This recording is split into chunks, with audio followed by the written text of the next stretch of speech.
అందరికీ నమస్కారం. ఈరోజు నేను మీకు చెప్పబోతున్న కథ పేరు పండితుడు మాతృభాష మరవలేదు. కమలాపురం అనేది అతి చిన్న కుగ్రామం. ఆ గ్రామంలో వీధి బడి కూడా లేదు. అటువంటి గ్రామానికి ఎక్కడో ఉన్న కాశీకి వెళ్ళి శాస్త్ర పురాణాలు చదివినవాడు వస్తున్నాడంటే ప్రతి ఒక్కడికి అతడెలా ఉంటాడో చూడాలన్న కుతూహలం కలిగింది. సంజీవయ్య అనే యువకుడు పక్క గ్రామం వాడు. అతడు 5 ఏళ్ల క్రితం కాశీకి వెళ్ళి అక్కడ గురుకులాల్లో చదివి పండితుడై తన మేనమామను చూసేందుకు కమలాపురానికి బయలుదేరాడు. ఆ రోజు గ్రామంలో సంత జరుగుతుండడంతో గ్రామస్తుల్లో చాలామంది తమకు కావలసిన కూరగాయలు, పండ్లు, ఇతర వస్తువులు కొనుక్కుంటున్నారు. కొందరు సంజీవయ్య వచ్చే కాలిబాటకేసి ఆత్రంగా చూస్తున్నారు. సూర్యాస్తమయానికి మరికొన్ని ఘడియలుందనగా సంజీవయ్య గ్రామం కేసి వస్తూ వాళ్లకు కనిపించాడు.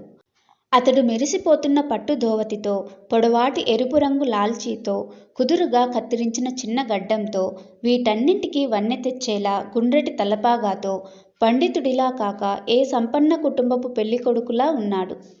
అతడు గ్రామంలో ప్రవేశిస్తూనే తనకు నమస్కరించిన వాళ్లను దీవిస్తూ చిరునవ్వుతో వాళ్ల తల మీద కుడిచేయి పెట్టి ఏవో సంస్కృత శ్లోకాలతో ఆశీర్వదించసాగాడు. ఇది అక్కడ చేరిన వాళ్ళందరికీ చాలా ఆనందం కలిగించడంతో పాటు ఒక పండితుడితో పరిచయం ఎంతో గర్వకారణం కూడా అయింది. అయితే సంజీవయ్య గట్టిగా గొంతు సవరించుకొని వాళ్లతో మాట్లాడడం ప్రారంభించేసరికి అదేమిటో ఏ ఒక్కరికీ అర్థం కాక ఆశ్చర్యపోయారు. దీనికి కారణం సంజీవయ్య సంస్కృతంలో మాట్లాడడం ప్రారంభించడం. చివరకు ఒకడు ధైర్యం తెచ్చుకొని సంజీవయ్యతో, బాబూ, నువ్వేం మాట్లాడుతున్నావో మాకు తెలియడం లేదు. మేమంతా అక్షరం ముక్కరాని పామరులం కనుక మాకు అర్థమయ్యే భాషలో కాస్త మాట్లాడు అన్నాడు. సంజీవయ్య సరే అన్నట్లు తలాడించి మాట్లాడడం మొదలుపెట్టాడు. అయితే ఇప్పుడు మాట్లాడేది ఆ ప్రాంతం వాళ్ళు మాట్లాడే భాషే అయినా అతడి పై స్థాయి పదజాలం ఎవరికీ అంతుబట్టలేదు. 5 ఏళ్ల పాటు మహాపండితుల మధ్య మెలగడంతో అతడికి సామాన్యులు మాట్లాడే వాడుక భాష మరుగున పడిపోయింది. అయితే అక్కడ చేరిన వాళ్లలో కొందరికి అతడి వాలకం ఏమాత్రం నచ్చలేదు. 5 ఏళ్ల పాటు కాశీలో పండితుల మధ్య తిరిగినంత మాత్రాన ఎవరైనా మాతృభాషను అంత తికమకగా మాట్లాడతారా? ఆ సమయంలో సంజీవయ్య నిలబడి ఉన్న చోటుకు దాపులనే కొందరు యువకులు పొట్టేళ్ల పందెం చూస్తూ ఆనందిస్తున్నారు. హఠాత్తుగా వాటిల్లో ఒకదానికి ఆ యువ పండితుడి మీద కన్ను పడింది.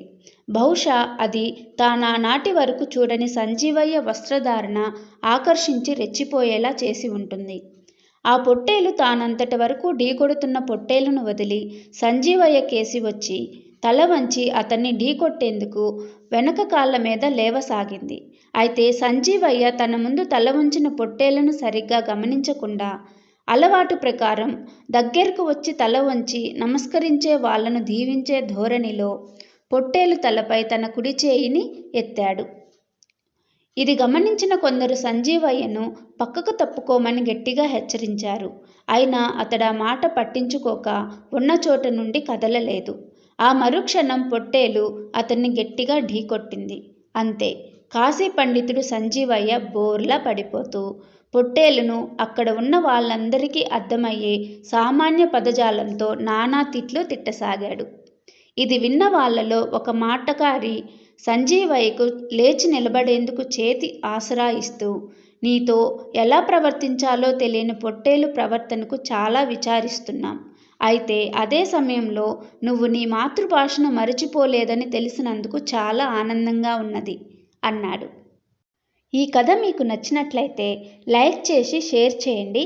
ఇలాంటి మరిన్ని కథల కోసం మా ఛానల్ను సబ్స్క్రైబ్ చేసి బెల్ ఐకాన్పై క్లిక్ చేయండి.